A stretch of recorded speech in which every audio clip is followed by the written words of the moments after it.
মধ্যেই আপনাদের জানিয়ে রাখতে চাইবো যে প্রথম ধাপ এসআইআর পশ্চিমবঙ্গে লাগু করার প্রথম ধাপ কিন্তু নির্বাচন কমিশন সেরে ফেলেছে। সেটা কেমন? এই আমার সামনে ল্যাপটপ খোলা রয়েছে।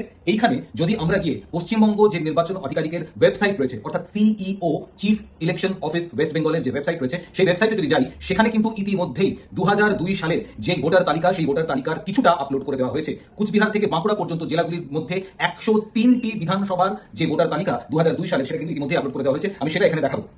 খুব সহজ ব্যাপার। গুগলে যেতে হবে, সেখানে গিয়ে সিইও ওয়েস্ট বেঙ্গল বলে সার্চ মারতে হবে।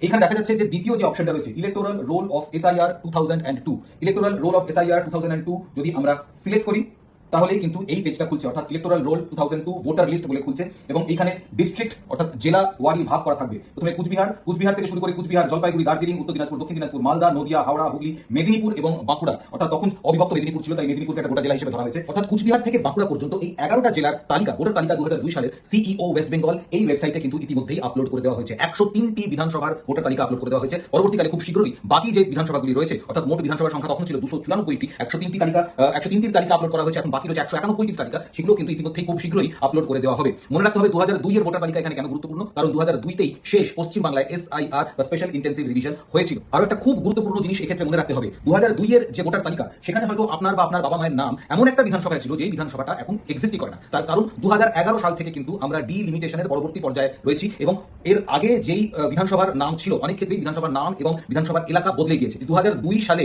যেই নামটি আপনি খুঁজছেন, সেই নামটি কোন বিধানসভার এলাকায় অন্তর্ভুক্ত বা নথিভুক্ত ছিল, সেই অনুযায়ী কিন্তু আপনাকে তালিকা সার্চ করতে হবে। এবার একবার দেখিয়ে দিই, ধরুন কুচবিহারে আপনি কোনো নাম সার্চ করছেন, কুচবিহারে গেলেন, ক্লিক করলেন, কুচবিহারের সেই সময়কার যে কটা বিধানসভা এলাকা ছিল সেগুলো কিন্তু খুলে গেল। এবার ধরুন মেখলিগঞ্জ বিধানসভার নাম আপনি খুঁজছেন, মেখলিগঞ্জে আপনি ক্লিক করলেন, এবং সেইখানে স্কুল ভিত্তিক অর্থাৎ পোলিং স্টেশন বা বুথ ভিত্তিক কিন্তু নামের তালিকা রয়েছে, এবং সেই সময় 2002 সালের সেই বিধানসভা এলাকার কোন বুথে নাম অন্তর্ভুক্ত ছিল সেটা কিন্তু মাথায় রাখতে হবে। ধরে নেওয়া যাক ইন্দ্রের কুটি 5th প্ল্যান প্রাইমারি স্কুলে কারোর নাম নথিভুক্ত ছিল, তার সঙ্গে যে ফাইনাল রোল বলে একটি লিঙ্ক রয়েছে, সেখানে ক্লিক করতে হবে, এবং তাহলে কিন্তু একটি পিডিএফ ফাইল খুলে যাচ্ছে, এইরকম একটি পিডিএফ ফাইল, এবং সেই পিডিএফ ফাইলটির প্রথমে রয়েছে সেই বিধানসভা এলাকা বুথ সম্পর্কে কিছু তথ্য, এবং তার ঠিক পরের পাতা থেকেই কিন্তু নির্বাচকদের নাম শুরু হয়ে গেছে। অর্থাৎ প্রথমেই দেখুন সুধীরাম অধিকারী বলে একজনের নাম রয়েছে, তার বাবার নাম রয়েছে, তিনি তার লিঙ্গ রয়েছে, তার বয়স কত ছিল 2002 সালে সেটা লেখা রয়েছে, এবং পাশাপাশি তার এপিক কার্ড নাম্বার বা সচিত্র পরিচয়পত্র নম্বর, যেটা আমরা ভোটার কার্ড বলি, সেই ভোটার কার্ড নাম্বারটাও কিন্তু এখানে উল্লেখ করা রয়েছে। ঠিক এইভাবেই যেই বিধানসভাগুলো রয়েছে, সেই বিধানসভাতে যে ভোটাররা ছিলেন, সেই ভোটারদের নামের তালিকা কিন্তু সাজানো রয়েছে।